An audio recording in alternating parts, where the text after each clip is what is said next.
Hello, my name is Grin, and this is my beard. So, what crumb is in my beard today that I can pull out and talk to you about?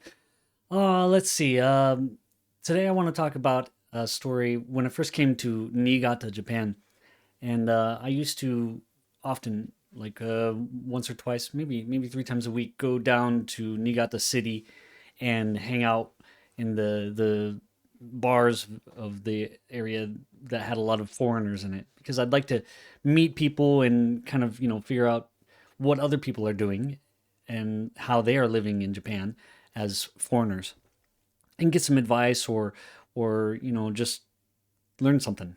I met a lot of great people there, some great friends that I have still even today, and there are times where it was just like some weird things would happen, and it's good for stories, I guess. Here's one of those stories. There was a there was a uh, like live house bar. It was more like a not a live house, but it was a DJ kind of bar. They did have live music sometimes, but usually it was DJ. And I had gone to a completely different place and met some people, and we decided to go to this other place because it was more. It was just more fun, or had more people in it, or something like that. I don't really remember, but we went to this other place, and I was hanging out with this lady that I had met. That she was she was she was a student at one of the colleges or something like that. But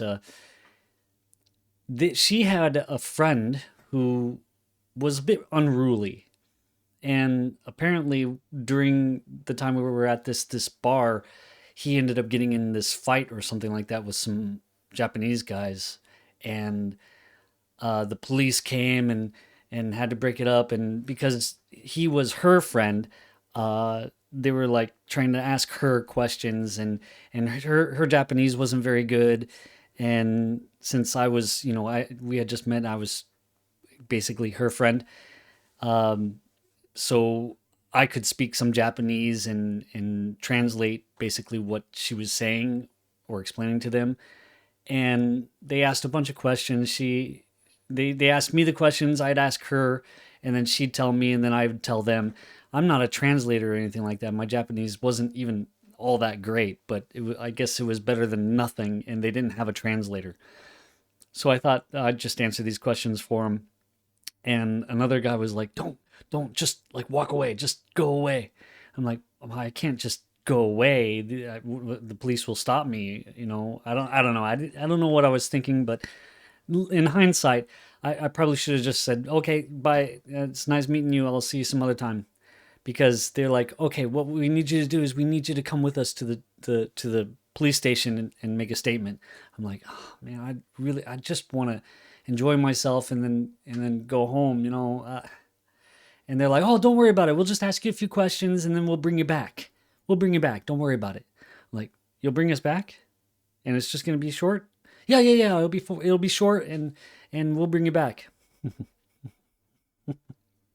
Yeah. So we ended up spending, I don't know, an hour and a half in this like room with three guys behind a desk, and we're sitting in these two chairs right next to each other, just facing them, and it was just kind of, it was really uncomfortable.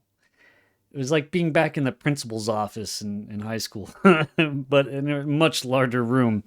And they're asking questions and whatnot, and trying to, I don't know if they're trying to implicate her in something or whatever, but they wanted to know what the guy had said or what had happened and what she had saw or what she had seen. And I was translating all that stuff, and they would ask questions like directly like about what I how do I know them, and what did I do in this situation. I'm like, I'm not even a part of this. I'm just translating. Don't even involve me in this. I'll answer your questions for her, but I'm not involved in this. I only came to help you translate so that you can get the information that you need from these people. I wasn't involved in this thing at all. And at some point in time, I guess they got sick of hearing that, and they were like, okay. It was like an hour and a half after all the questions, and they finally said, okay, you guys, you're done. And they let us out. And the police officer who brought us there, he comes up and he's like, "All right, thank you for your cooperation, and you guys know how to get back to your vehicles, right? Okay, see you, bye bye." It was like we were just in the lobby of the police station, going, "Wait, you said you were gonna bring us back, but what happened to that?" It was cold too. It was outside. It was really cold. I guess it was about this time in October when this happened. I think it was for a Halloween event or something like that around that time.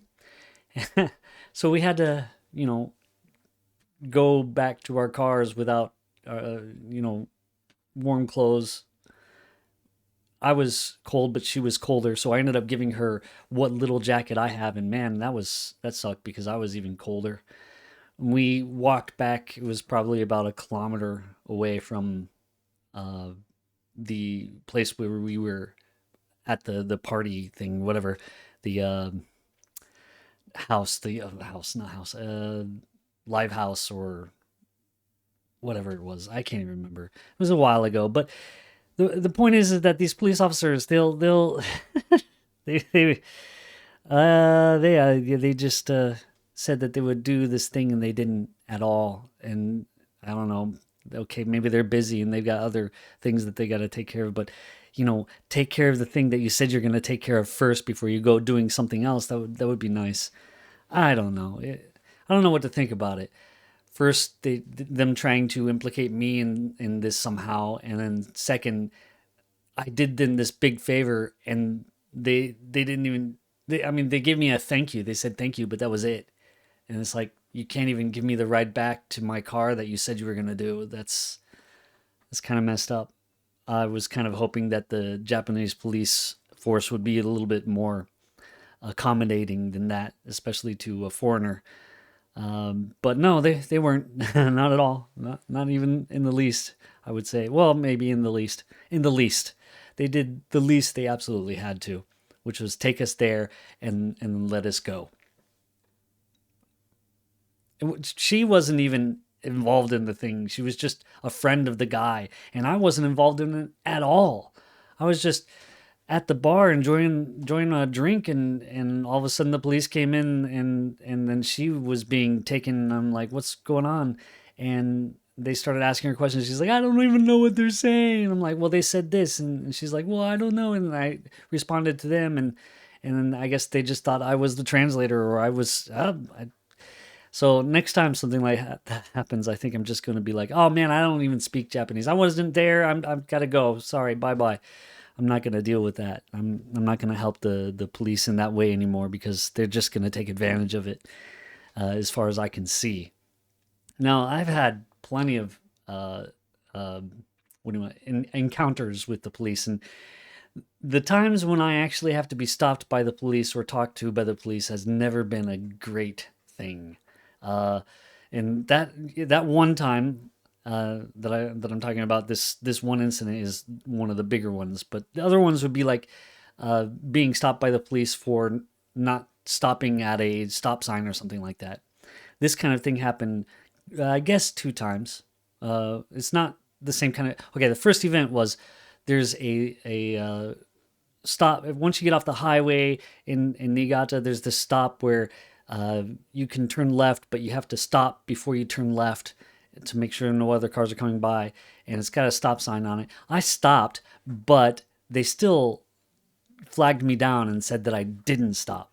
But there were no cameras in cars during that time, so there was no way I could prove that I had stopped. It was just they said that I didn't stop, and I said that I did stop, and I got a ticket for it. No, there's nothing I could do about it. And they were just sitting there at the corner, like around. There's like this wall, and around the corner they were just hiding behind the wall, waiting for people and flagging them down and telling them to go to this van that was waiting for the people that they would catch. It was a traffic stop trap area.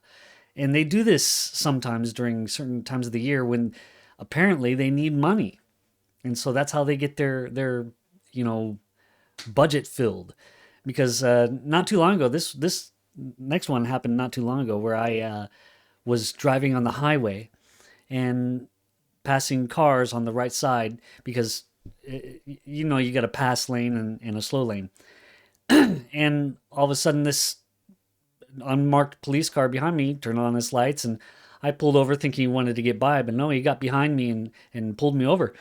And they got me out of the car and took me to their car, and they're like, you know why we stopped you? I'm like, no. Oh, you weren't speeding or anything like that. That's not a problem. It's just that you were in the passing lane too long. So we're gonna give you a 6,000 six what would it be $60 ticket for staying in the passing lane too long. I'm like, what do you mean too long? I mean, as far as I know, I was in the passing lane as long as I needed to be. And they're like, no, it was too long. And it's like, there's no argument that I could possibly make about that. And that kind of a rule, that kind of a law is just like ridiculous to me. Why is that's a thing? You can get a ticket for that. So be careful. If you're on the highway and you're using the passing lane, uh, and you are passing someone, even if the next car that you're going to pass is pretty close, and if you turn over to the slow lane, you're just going to have to get into the passing lane again. You shouldn't do that. You should just get into the slow lane and creep up to that next car and then get into the passing lane again. That's just, you have to do that. Otherwise, you're going to get a ticket for staying in the passing lane too long, apparently. So, but yeah, it was that time. And on our way back from where we were going, we actually saw another trap spot, which was just like that one in Niigata, off the highway, where, and this one was off the highway too. There was a place where you could turn left and you had to stop. And they were, I saw it right away. I saw the policeman. I'm like, oh, watch this. Great. I hope they don't like stop me and tell me to come and give me a ticket for stopping. And I stopped and I waited for like a second and a half, stopped, not moving, and then moved again. So they didn't catch me, but the next person right behind me, they flagged him down, and that person must have gotten a ticket. I'm pretty sure, because they're not forgiving in any way about those things. They need their money. They get their money however they can, apparently.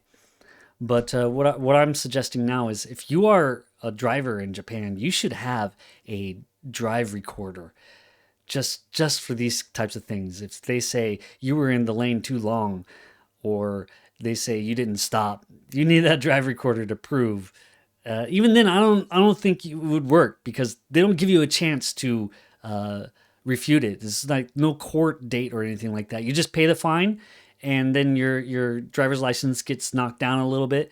There's like different scales of driver's license. Or if you don't pass it, or if you don't pay the fine, then uh, they what do you want to call it? They cancel your driver's license. That you don't really have a choice. You can't make any kind of argument. If they decide that you're going to get a ticket, you're going to get a ticket. And I don't think I would have even had a chance to prove myself, even with video, because there's no point during this process where I could, challenge it. It's just not challengeable. That's how it works. So just be careful during that time of year. Hopefully you won't get stopped. So I had a gold license. So there's three different levels of license. There's the green license, the blue license, and then there's the gold license. Uh, if you just got your driver's license, then you get a green license.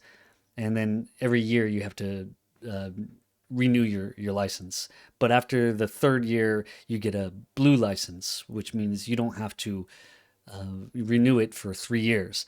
And then if you don't have any problems with it after you renew your license, then you'll get a gold license, which means you don't have to renew your license for like 10 years, which is great. And it's good because it looks good on your insurance too. But yeah, now I'm back to a blue license because I had a gold license and now I got a ticket. So yeah. So that's my experience with the Japanese police in Niigata, at least. Yeah, it's not the greatest. Just be careful out there. And I've got other stories about police officers who are very nice, but not while they were on duty. Unless there is a caveat. The police officers at the Koban, the police boxes, they are very helpful. They're not out there looking for people to fix their budget or whatnot. They're just there to help. And if you ever need help, then going to the Koban, the small police boxes, is perfect. You can ask them anything. Where can I buy a this, or where is this place, or how do I get a train ticket for whatever. They're very helpful, and they'll get you the information that you need, because they're not looking for someone to um, write a citation for. They're just their job is to help people. But the guys driving around on the patrols and whatnot, yeah, they're especially the unmarked cars. Unmarked cars, their reason for being out there is to catch people and give them citations to fill out their budget. As far as I'm concerned, whether or not that's true, I think it's true. So that's the crumb that was in my beard today. Thanks for listening to my story, and stay safe out there.